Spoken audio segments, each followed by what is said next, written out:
Hello, hello, hello, it's Samantha here of Samantha Sutherland Art and Books. I have a dilemma.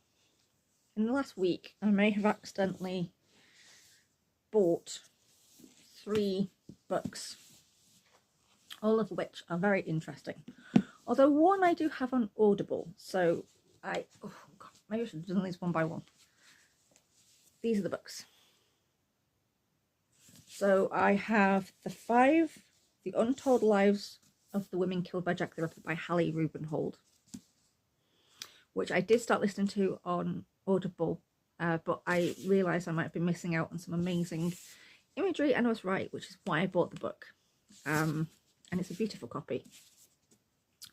But at the moment I'm listening to Crown of Blood, about Lady Jane Grey and her rise from being a young woman to the Queen of England, who reigned for only a very short time, as we know. Now, I did purchase that to read last year for Tudortember, but I didn't quite get it finished, and I ended up listening to something else on Audible.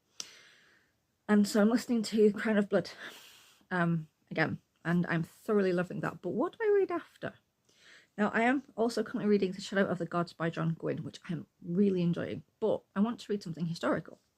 Now, I think I might put this to one side for now, because as I said, I have this on Audible. But I also bought The Waiting Game, The Untold Story of the Women Who Served the Tudor Queens by Nicola Clark. And also, I found this by sheer accident. It was an accident. The Reckoning, The Murder of Christopher Marlowe by Charles Nicholl. Now, I've only heard a little bit about how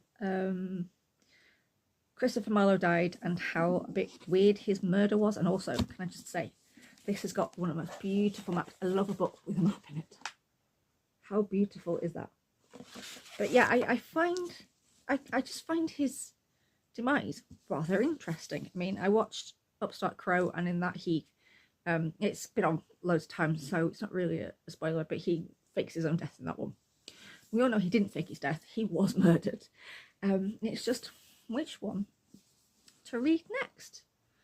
I just don't know.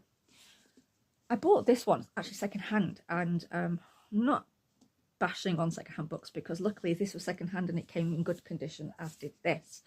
But unfortunately, I did get The Waiting Game in secondhand, and it arrived mouldy, but that's come back, and I got this from Waterstones in the end. But I really wanted to read this, but now I really want to read this. I just don't know which one.